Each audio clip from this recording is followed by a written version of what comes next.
Welcome to another episode of Marketing Brains. Today I'm talking with Valentin Raspé, who's the founder of performance marketing agency UpCollective. After 10 years in digital marketing, Valentin has a wealth of experience in paid acquisition and growth across several companies and industries. We talked about many things within paid social and e-commerce, and it was really great fun. Here's a little teaser of topics we covered. What are the typical pitfalls and growth opportunities Valentin sees at ecom and D2C companies? When is it better to go in-house versus hire an agency? And how to actually implement creative testing on Meta and TikTok. We also covered a lot of other topics, and I really had a great time chatting with Valentin, especially geeking out on paid social, because he's super knowledgeable and shared a lot of his experiences and valuable insights. I hope you learned as much as I did, so here we go. Yeah, great to be here. It's been a long time in the making, so glad we could make it work. Indeed. Why don't you tell us a bit more about your background, Valentin, before we dive into the juicy stuff? Yeah, of course. I'm now based in Berlin, but I used to be based in London, and that's kind of where I started my digital marketing path. And it was kind of a sort of happenstance a little bit, because I was doing my master's at UCL, and then I got this stipend for an internship and started working at this coffee company, which I didn't really know anything about, and started interning there. And that was Pack Coffee, and they're now a fairly big D2C kind of ecom coffee business subscription service. Yeah, and so I got introduced to running Facebook ads and stuff, and I did that as an intern. I was allowed to run the Facebook ads, which now seems crazy to think, and managing budgets of like 1,000 a day or something. But that was a great introduction to digital marketing and sort of expanding then from paid social to email to affiliates and stuff, and getting kind of a first look into basically every channel. So really, really good first experience. And then decided to go a little bit further down the paid social route and work for mahabis.com, which is like a slipper brand. They're still operating in the UK, and they grew like very fast at that time through Meta ads. And that was kind of the golden era, like 2017, 2018, cheap CPMs, OCPM and kind of very, very cheap CPAs. So that was a great experience, managing then budgets of like 500K a month, and having to scale an account to like 30K a day or something in some cases. And that I did for only, and then I was working at Moo.com, the business card company, which is slightly more mature brand and much bigger, 500 employees, and but also a nice stage to be in. And that's where I got more of a paid search experience. And then I was eventually lucky enough to manage the international team and sort of lead the growth, the paid growth team for them. And that was like 8 markets, also pretty chunky budgets, kind of 10 million in revenue or so for new customers across all markets outside of the US. And and then through COVID, lots of changes, and kind of personally and professionally, and then that's kind of what set me on the path to like setting up the agency. Initially just going out as a consultant and working with kind of any brand really, and it was not, there was not a huge plan of like, it was more like, let's give this a go, and kind of started as doing free like pro bono consulting, and then picking up a few engagements here and there, and picking up more engagements, and then sort of doing everything from growth processes to customer interviews to whatnot, which was actually really good, because it sort of got me out of that focus of just doing paid marketing. But then eventually I decided to go back into that and set up the agency, and that was about 2 years ago now, pretty much exactly actually. So yeah, that's the story. Thanks so much for sharing. And how is the status now? Or how many people do you work with? So we are a team of 4, and we have like one person that's in charge of basically managing all the paid social, one person paid search, so very classic structure. We have a designer, and then we also work like with freelancers for a certain project. So bringing in creators or bringing in kind of a dev who does tracking or sort of small code pieces, landing page designer. So the sort of some sort of ad hoc pieces. And we have currently 9 brands that we work with. And yeah, that's kind of roughly also the size we want to keep it. We don't want to be huge. So, we're always happy to take on 1 or 2 additional projects. I think that's just the way of the world, but and especially if they're interesting. But yeah, that's kind of where we are at the moment. So you're doing like the full cycle for the brand, not just the paid acquisition, like managing campaigns, but you're also working with landing pages and creatives. Exactly. Yeah. So the aim is to not just do the media buying. That was kind of where we came from, and it was pure media buying. But we try to give a more full service approach to clients, that we can generate content, we can design ads, we can then obviously buy the media and sort of control the spend and everything, and then also set up the foundation for tracking, and then doing some landing page optimizations, building bespoke custom landing pages. And actually maybe one sort of interesting or like one important sort of focus we have is we will work a lot with Shopify brands, because we know that ecosystem really well. So we can also recommend apps and stuff like that really help improve store performance. And it's more of an end-to-end approach. Did that emerge from like client wishes or more something else? Good question. Like you went from media buying to the full scale service. I think it was partly that, and I think it was partly also like where digital marketing has moved to. I think the value used to be in knowing how to set up campaigns really well and optimizing and spending all your time in, testing lookalikes and all this kind of stuff. And there used to be a lot of time that needed to go into that.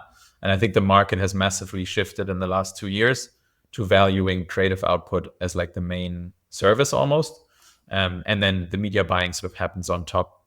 So I think partly from client wishes, but also partly by just, I think the platforms innovated and they kind of got rid of a lot of the work that needed to be done. So now the focus is very much on creative. And so being able to offer that is a huge, I think that's probably what most people come to us for. That's what they need help with. They need producing content, really good ads that will drive performance. Yeah, absolutely. And I also know from my own work that, the landing page has a huge influence also on the media buying performance, right? So if the landing page performs better, your ads will do better as well. So like it's much better to have control over the full process than just like a part of it, because it's so dependent on other people and other like the quality of other things. Yeah. As well. Yeah, absolutely. And I think like a lot of brands still send all their traffic to the PDP, which is fine. It's not a bad experience, but there's a very good chance that if you ran a few tests, you could probably increase that conversion rate by 20, 30, 40% and X amount more revenue. Yeah. Cool. What will be your ideal client for UpCollective? So we are focused on kind of fashion and lifestyle brands. So definitely that niche, because we just know it quite well at this point. So we understand, returns and all this kind of stuff. So it's not just, hey, the ROAS is this and therefore everything's fine. And so we understand the business model. So that's one part. And then I think the size and sort of the setup of the team is the other one. So ideally, we love it if a brand has already gone through like a testing cycle of, gone from 0 to say 10, 20K in spend. And they've proven that they have some level of product market fit, either on Google or on Meta or on TikTok. And they already have some experience on, hey, okay, we've optimized the conversion rate, but we know kind of what works creatively, and they just need help taking it to that next level. That for us is like the sweet spot. We find often when you start from 0, it can be very hard to help a brand, and there's a lot of education that needs to happen on the brand side. And if they've done that education themselves, it's much easier than to have those conversations, knowing what we Right. need to be successful and all this stuff. So yeah. That sounds like you have done some learning there as well. Yeah. And talking about like when people should hire you as well. When do you think that companies should go for an in-house solution versus an agency? Yeah.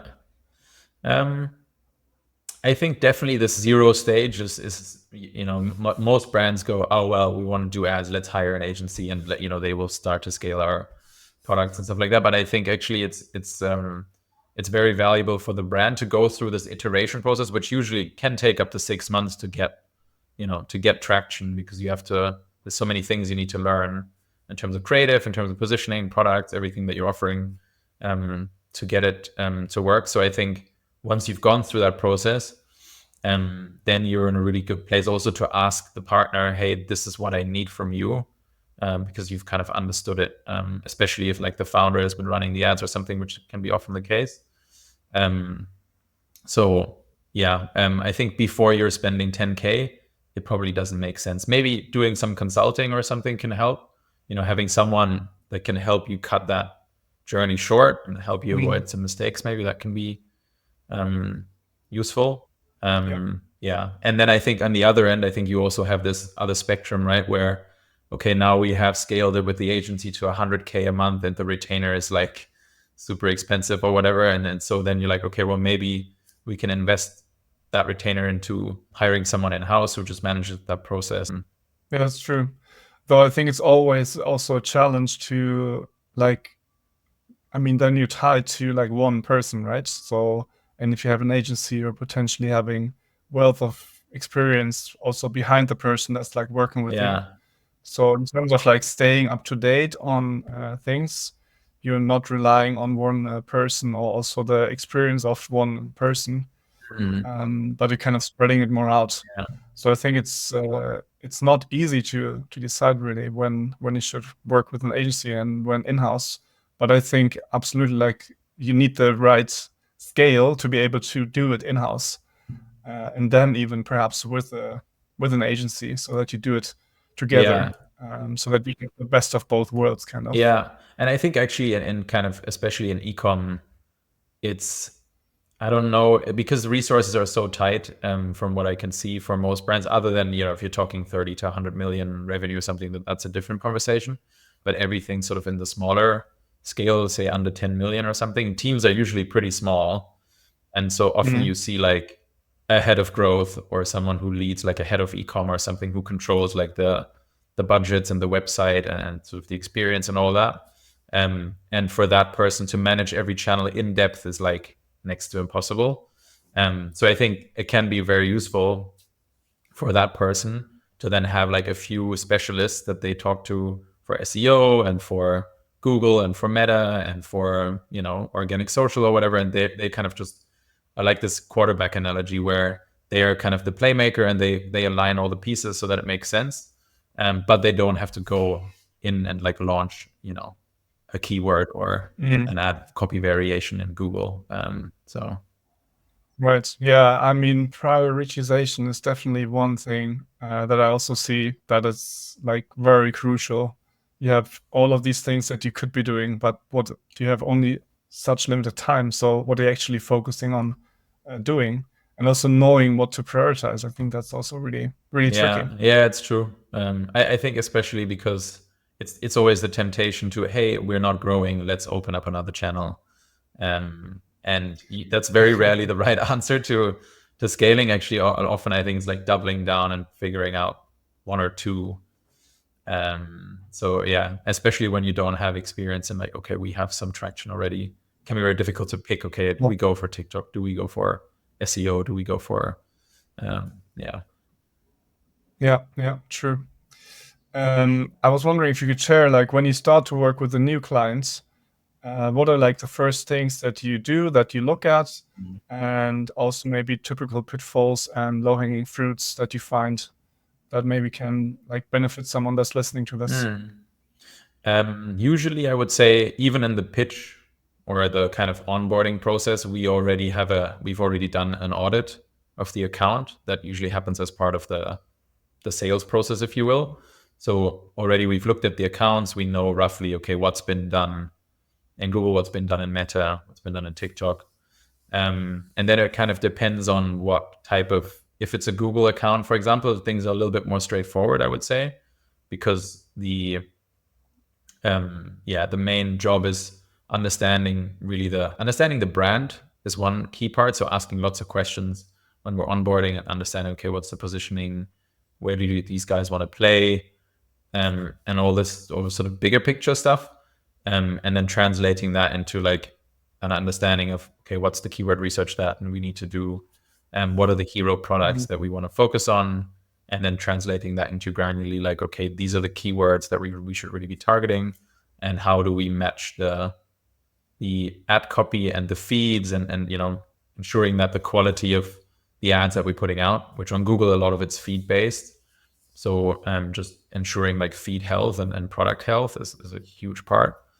And it's a lot of cleanup work usually on Google and just making sure things are looking healthy and clean and cleaning up tracking. And that usually takes about a month, I would say, to get everything into a good shape. I think what we often see with Google is there's no kind of granular structure of, hey, we've thought about these are the key terms that we want to be ranking for, and we've actually adjusted the ad copy to really reflect that.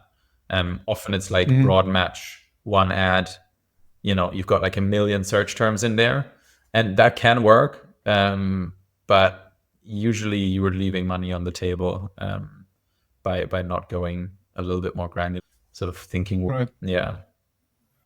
How about the paid social side? Paid social, I think, is a bit trickier. I think it's harder because there's always an element of like taking shots, and with creative testing, it's never like a clear thing. But the process that we go through with that is understanding, okay, what's been done, what has worked in the past, and then we look at what do we see working across the portfolio. We're doing creative research, looking into angles. What kind of jobs to be done or desired outcomes does the brand want to stand for? So for example, like we've just started advertising for a backpack brand. So there's like a photography use case that they want to explore. There's a travel use case that they want to explore. So there's all these different jobs to be done basically for the customer, trying to find those angles and the right language to express that. And often that relies on customer insight from the brand. So, and often we see that's completely missing. So really trying to understand, like, in depth, okay, what's the exact sentences that we want to tell the customer, hey, this is what you will achieve as a result of buying this product. So angles is a key part, and trying to get those right. And then it's about finding concepts to package those up. So, I mean, there's a lot of standard sort of calling it founder ads or UGC testimonial videos, DPAs, testimonial ads, press ads. So there's a lot of proven vehicles to communicate those messages. And so we then like outline, okay, based on what we see working, we'll put together like 10 concepts or something that, we say, okay, these are the ones that we want to try with these messages. And then we whittle them down to, okay, the breadth, or, so we sort of align on maybe sort of five concepts to test so that we have a good breadth of formats and products that we're covering. And then it's really about going out, shooting the content. And if there's already content there, repurposing the content maybe and just putting edits on it and getting all the resources together. And once then the hard part's kind of done almost. So then it's more about uploading all those ads and launching them and defining sort of test criteria. Okay, we'll know like they want to hit a 2.5x ROAS. And so if the ad obviously hits that, then we'll start scaling it. If it doesn't, then we'll sort of iterate.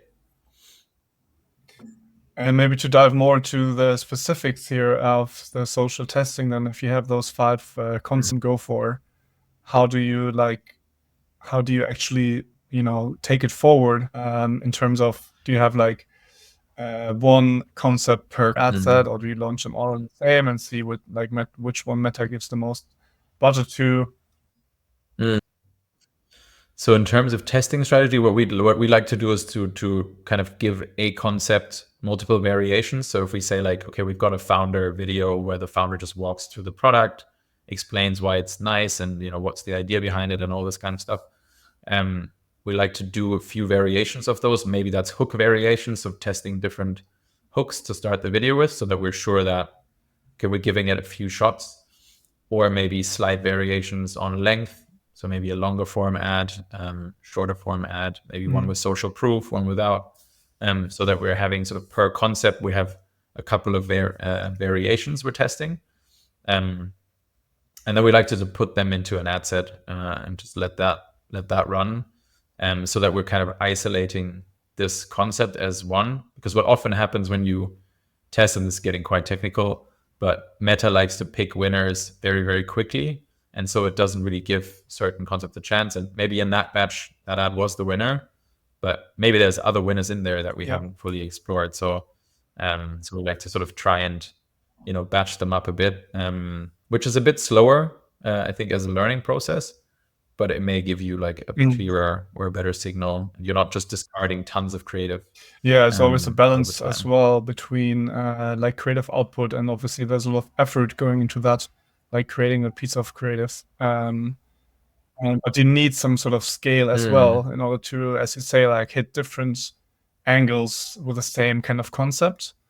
So it's a tight balance to walk, I think, in terms of like how much effort do we put into it up front, and then how much value does it actually give, right? So half of the ads are not getting much budget, so half of the work that we do is kind of not getting a lot of return, but of course it's needed to find that. And I think one of the reasons why, I mean, I can't remember where I heard, but basically the sort of the theory around the algorithm was like, well, each concept speaks to a certain audience, and so if one ad's getting the spend, that ad is attracting a certain audience, but maybe the other ads are attracting another audience, and if that might not resonate.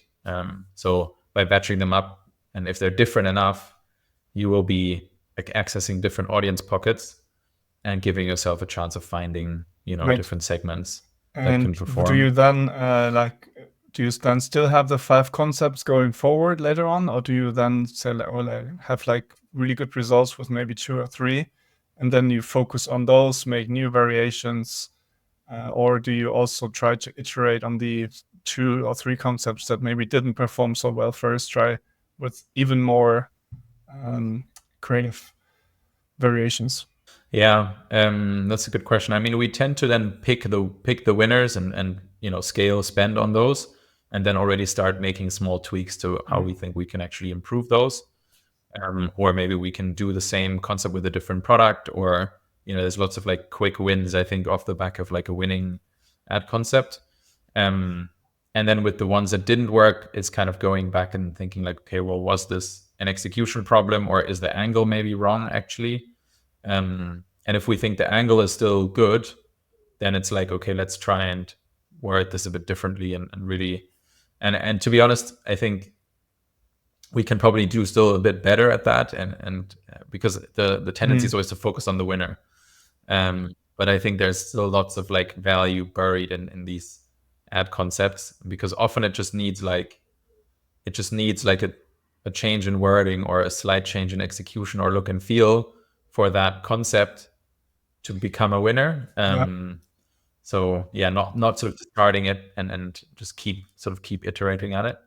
That's one of the most fascinating things for me, I think, like to find things that work, and it's really like it can be such small details, or like really small things that make such a big difference. Adding some social proof, or like establishing a authority through kind of a founder ad, for example, can make a huge difference. So like the little things matter, and that's what makes it interesting, and that's also, I think, what makes it's really valuable to have people who have experience with that, and have, know what levers you can pull to try to get that creative up on the performance. Yeah, and what is it actually that you need to look at to, like, what's maybe not quite working? Or when I was consulting for Rise and Fall, they're like a fashion brand in the UK, and we were they're selling bedding essentially. So they have like a crisp and cool range, which is sort of linen, and then they've got like a soft and smooth range.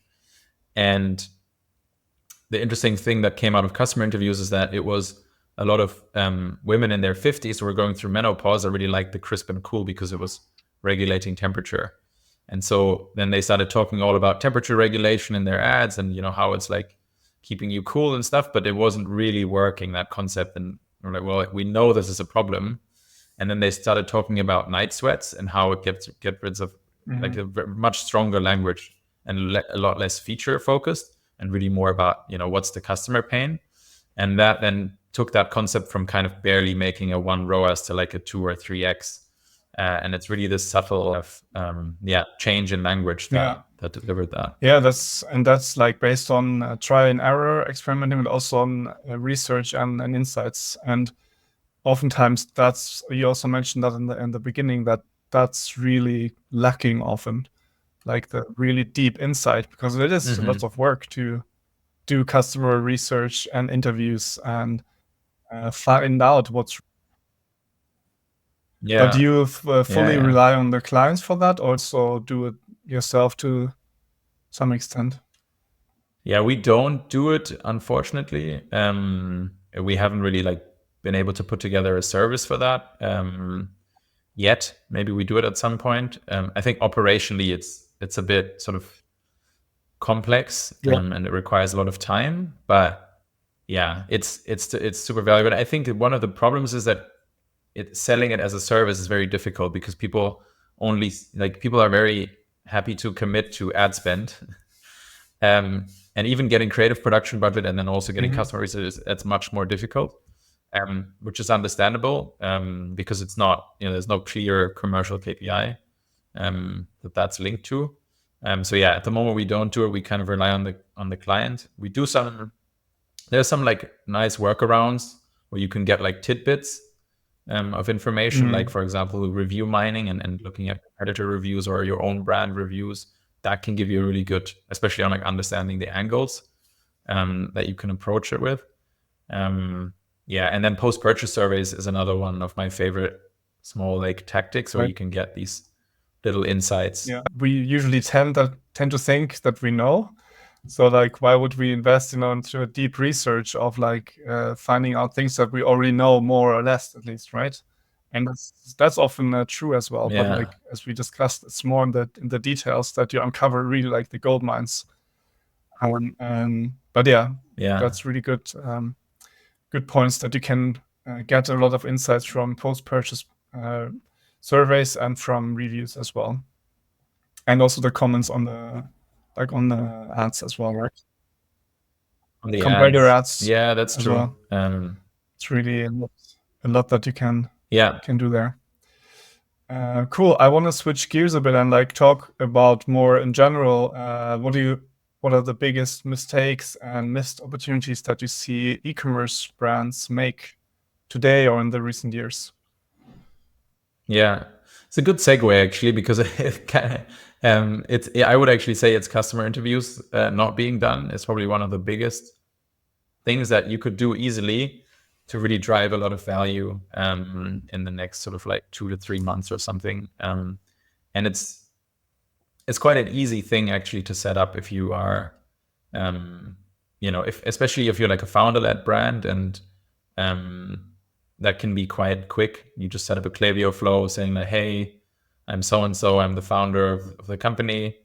Would you mind hopping on a call with me and like chatting through a few things? We're trying to improve the product, not offering a discount, I think, is better, because otherwise you will get a certain type of person that just wants a freebie. So actually, if you can do it without incentivization, I think it's better.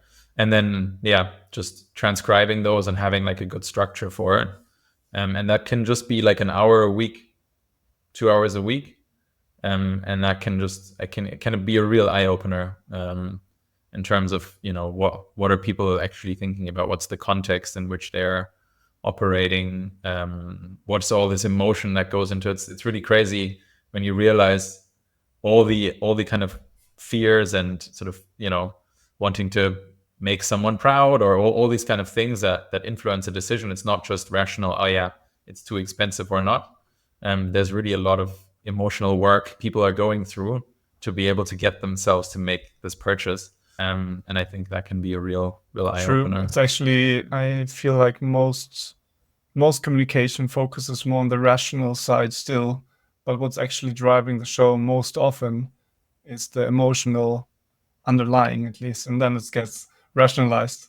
But like, you need to go down. Yeah, you need to get exactly. down to the motivators and like what kind of pain points you're also solving. So that's really interesting. Yeah, I think that's probably the one. I was trying to think if there's anything else that I think customer interviews and actually landing pages is something that we talked about. I think that gets what seems to get all the attention these days is creative. That is correct and right, and I think should be a lot of time spent on creative. But I always like to compare it to, we have like hundreds of ads in a given ad account, but we only have one website live.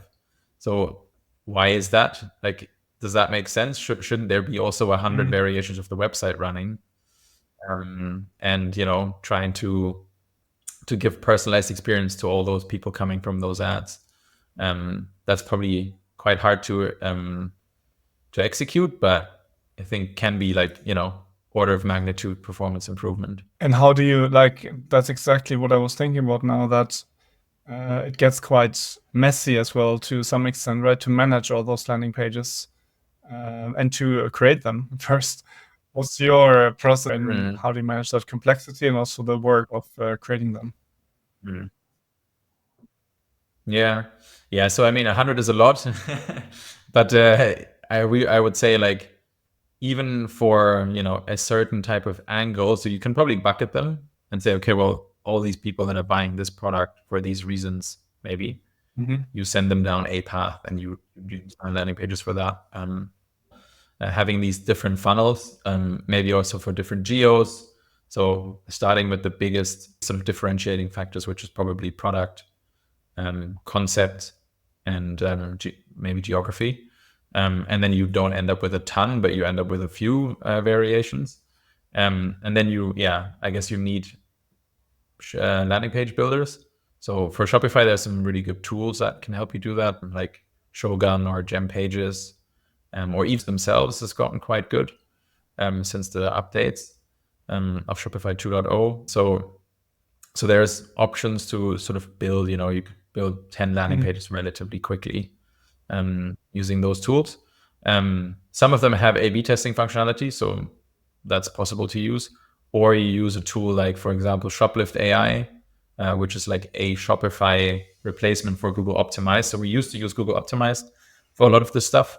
So you need to kind of invest a bit of time into like having a tech stack that can help you build these templates and also A/B test them. And actually, Replo is another good one. Replo is a very good Shopify landing page builder. I think with the right tool stack, it can be fairly easy to manage. Cool. And now we talked about the mistakes and missed opportunities. But what are the growth levers that you pull or that you see work best for your clients?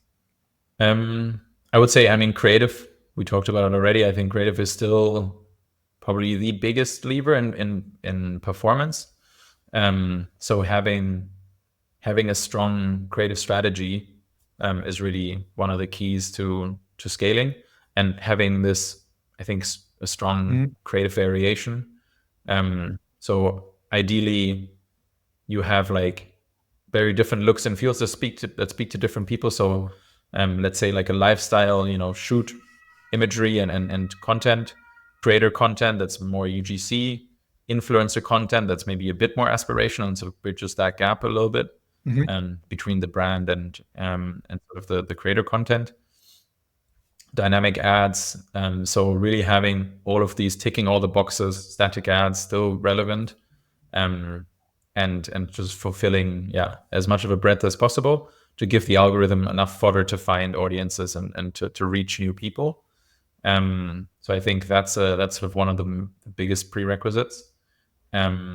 Offers, I think, is another one. It's sort of part of creative. I think hugely underutilized by most brands still. Like a multi-buy offer as a first customer or something can raise AOV and conversion rate at the same time without really, like, it's a investment is like and doesn't have to dilute the brand. So I think those are probably big one, and then conversion rate is I think another one. And I think most of the stuff that we do goes back to either improving the traffic and the click-through rate and driving more traffic for a lower cost, or how do we improve the conversion rate, and kind of knowing, I think it's the challenge is always like knowing which lever do we pull now. Do we work on them both at the same time, or do we focus on just one for now? And then you can sort of improve efficiency that way and sort of get to the next level of performance. Cool. Talking about creative, how do you see that process change in the future now with AI tools being at least showing potential to, create creatives as well, like videos, for example? Yeah, I mean, the cost of production, I think, is already dropping in terms of generating variations of copy and stuff like that through ChatGPT. I think there seems to be like already AI tools that are mimicking creators. So even that seems to be getting disrupted. So I think, the cost of creative is probably about to fall, or is already falling, I think, drastically, on the cost of content.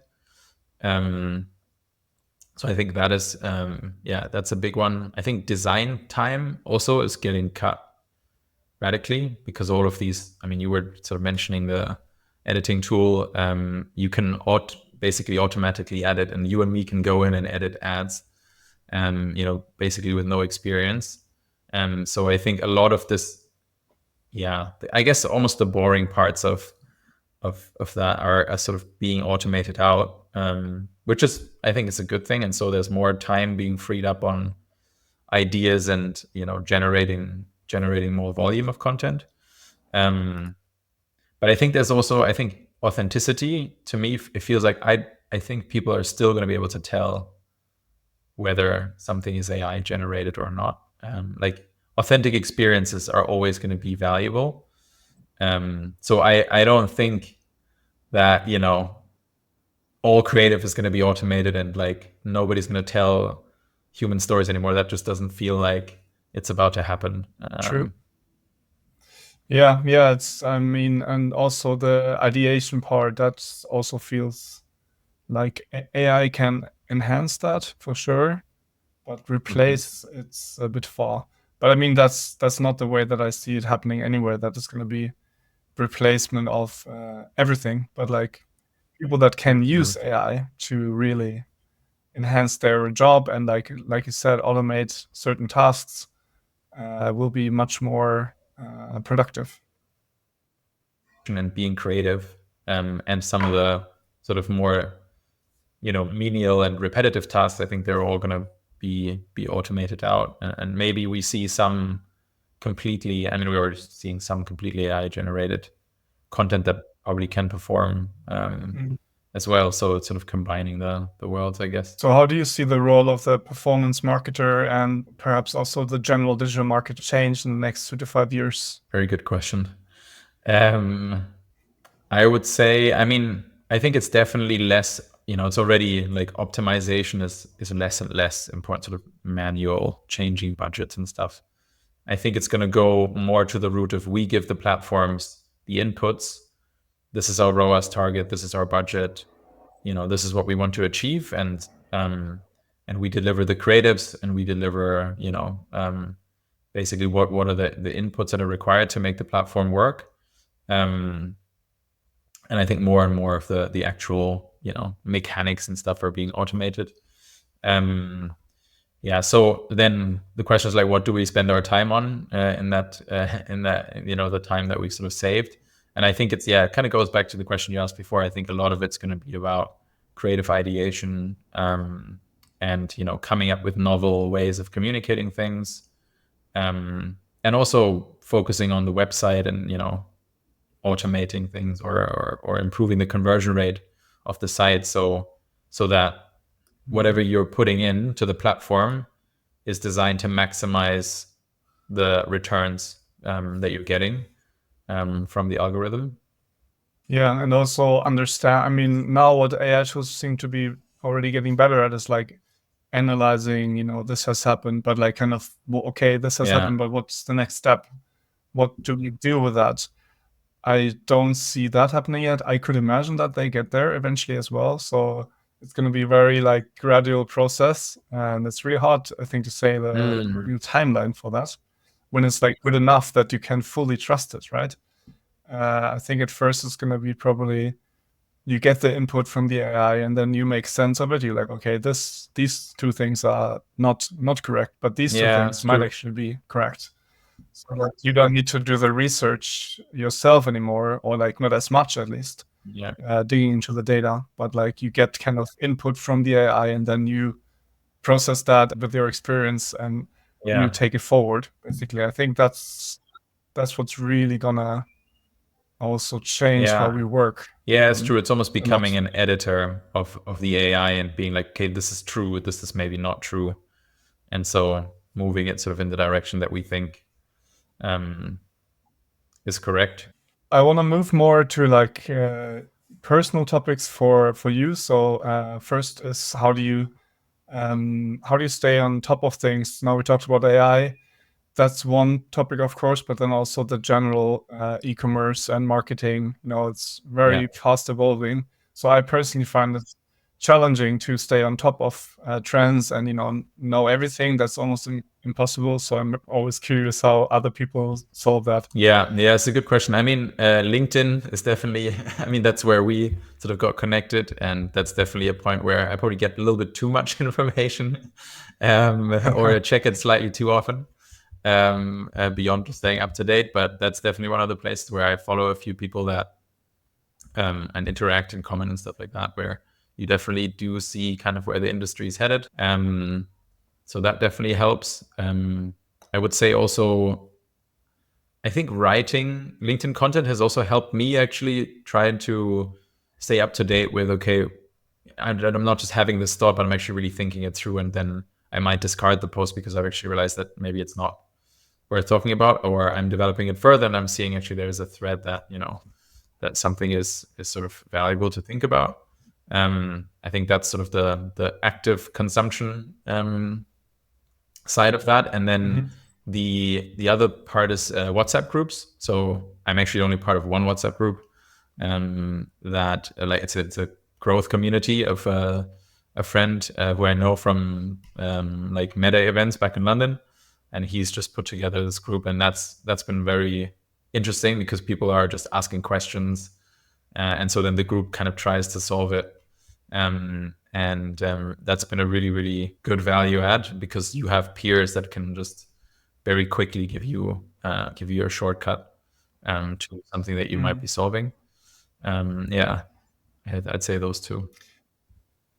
Our WhatsApp groups, the new Slack groups, or the new Slack channels. I think potentially.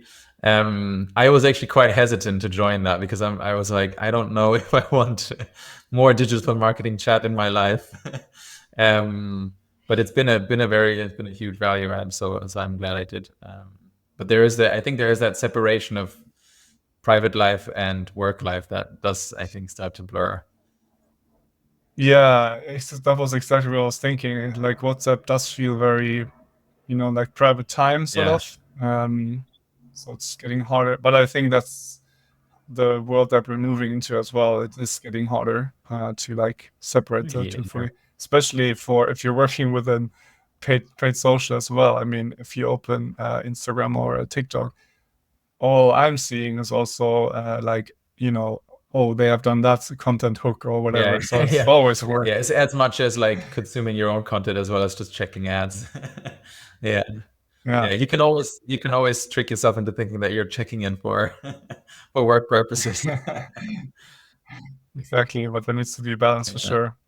And I really agree with your points on writing. I have written more in the past. I intend to do that more again as well, because I really see the value, as you say, to refine your ideas, really question yourself sort of in the writing process. It's quite an interesting experience, and I think it has huge value. And then also just putting something out, right, and then seeing like what other people can make of it, or like maybe you get some feedback. Typical is quite hard in the beginning, I think, to get good feedback on your stuff, because you don't have that much reach. Yeah. I don't feel like that name yet, that people know you well for like checking you out and then commenting. But I think that's really worth it to build up for in the long run, so that people will actually have more engagement there as well. And it does compound. I think it's like it's I mean, it's the cliche of consistency, just show up every day, but it's really true. I think if you really put out content every day, every other day, it really does compound, and you get better, but also the algorithm rewards you for Right. doing that, for this consistency. And it also, I think, I mean, for me, it's generated a huge amount of value in connections. Like, this came through the writing process essentially, and I'm pretty sure almost all of the business that we generate is generated through the network, but also through LinkedIn. So yeah, it does massively create opportunities. If you could go back in time at the start of the career, you could give yourself some advice and career tips, what would it be? Probably just try more stuff, like be less afraid to fail, and just try out more different things, because I don't think really there's a case where you really completely fail and it's a disaster. And I think this kind of feeling that people might have when they sort of don't enter something or don't go for an opportunity, and the only thing you're really you're passing up learning, I think, is by saying no to opportunities. And I think especially in the early part of a career, it's always good to try lots of different stuff and see what you like. And so I would probably give myself license to experiment a bit more. It's almost like in the creative process. Yeah. You need to test a lot of creatives until you find what really works. Yeah, I think really that is also a process of test and learn, just on a bigger canvas. Yeah, for example, like I passed up an opportunity to go into product marketing. I had an offer to join a team within the company, and I was always curious about product marketing, because it's that sort of tells you about positioning and all this sort of deeper marketing knowledge, foundational knowledge. And I really wish I had that now. It's not a huge regret that I have, but I still wish I had kind of went for it, because I didn't have much to lose. So the next time you get an opportunity, you might any product marketing gigs, please. Yeah. Cool, Valentin. Thank you so much. It was really fun to chat with you. Great insights. I'm sure it gives lots of value to people listening to this as well. Appreciate your time, and yeah, thanks for being here. Awesome. Yeah, thanks for having me on. Great to be here. And that was it for this episode of Marketing Brains. Thank you so much for listening, and I hope you liked it and got some value out of it. If you have any questions or comments on the topics we covered in this episode, or any other general feedback, please make sure to reach out to me on LinkedIn and connect with me. Also make sure to listen to the other episodes of Marketing Brains. And if you have any wishes for topics to be covered in future episodes, please let me know as well. Thanks again for listening, and with that said, until next time.